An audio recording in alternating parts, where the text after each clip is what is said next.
फरमान, ब्राह्मण, ठाकुर और भूमियार की बेटी अलग पढ़ेंगी। यादव, कुर्मी, कुशवाहा, बनिया, सोनार की बेटी अलग पढ़ेंगी। यानी फूट डालो राज करो, बिहार में जाति का नया हथकंडा। पहले यूनिफॉर्म व्यवस्था देश में लागू की गई ताकि जाति का अंतर खत्म किया जा सके। अब नीतीश कुमार जाति अंतर को बढ़ावा देने के लिए जाति के हिसाब से बेटियों को बांट रहे हैं। यानी बिहार में जो जाति का जहर 90 के दशक में घोला गया वो फिर से घोला जाने लगा है। अब नीतीश कुमार ने ऐसा प्रयोग किया है जो भारत की राजनीति की दिशा बदल सकती है। लेकिन नीतीश कुमार की राजनीति का जो नया प्रयोग है वो कितना खतरनाक और कितना सही हो सकता है ये आने वाला वक्त तय करेगा। ओबीसी छात्र छात्राओं के लिए दर्जन भर योजनाओं को चला रहे नीतीश कुमार ने अब सभी जिलों में अन्य पिछड़ा वर्ग कन्या आवासीय +2 हाई स्कूल योजना खोलने का ऐलान किया है।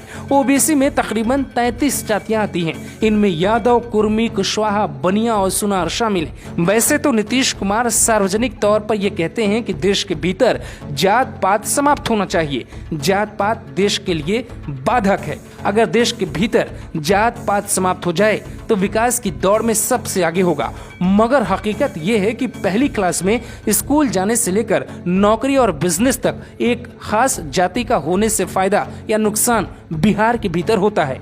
नसों में खून की तरह जाति भी दौड़ती है और नीतीश कुमार उसी मानसिकता को एक कदम और आगे ले जाना चाहते हैं। वैसे तो पहले से ही बिहार में अनुसूचित जाति और जनजाति के लिए इस तरह के स्कूल चल रहे हैं, लेकिन नीतीश कुमार की 12 योजनाएं ये दावा करती हैं कि बिहार में सिर्फ जाति के आधार पर ही राजनीति होती है और उसमें पहले नंबर पे है नीतीश कुमार। पिछड़ों का भला कौन नहीं चाहता, लेकिन अगड़ों को पिछड़ा बनाने वाली सरकारों के चेहरे पर मुखौटा हटाना भी बेहद जरूरी है। क्योंकि नीतीश कुमार की ये कोई पहली योजना नहीं है, इसके पहले कुल 12 योजनाओं की लिस्ट है जो हम आपको बारी बारी से दिखाते हैं।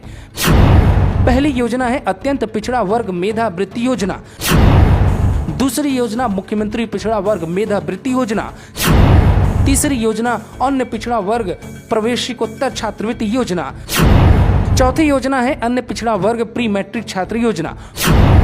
पांचवी योजना है मुख्यमंत्री पिछड़ा वर्ग एवं जाति पिछड़ा वर्ग के प्रवेशिकोत्तर योजना। छठवीं योजना है अन्य पिछड़ा वर्ग कन्या आवासीय +2 विद्यालय। सातवीं योजना है जननायक कर्पूरी ठाकुर कल्याण छात्रावास योजना। आठवीं योजना अन्य पिछड़ा वर्ग कल्याण छात्रावास योजना। नौवीं योजना प्राक्र परीक्षा केंद्र योजना। 10वीं योजना मुख्यमंत्री अत्यंत पिछड़ा वर्ग सिविल सेवा प्रोत्साहन योजना। 11वीं योजना मुख्यमंत्री पिछड़ा वर्ग एवं अति पिछड़ा वर्ग छात्रावास अनुदान योजना। 12वीं योजना छात्रावासों में खाद्यान्न आपूर्ति योजना और ये भी पिछड़ों के लिए है। और अब 13वीं योजना है ओबीसी छात्राओं के लिए अलग से स्कूल खोले जाएंगे।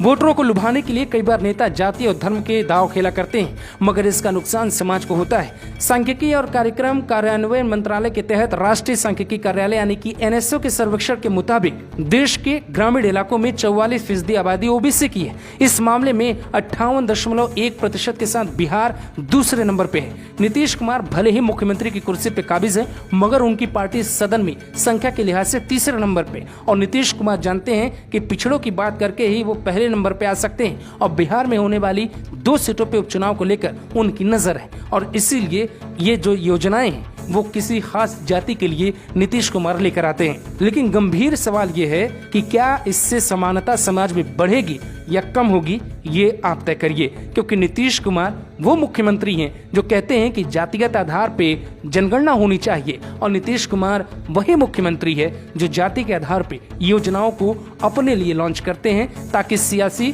फायदा निकाला जा सके। Bureau report, global Bharat TV.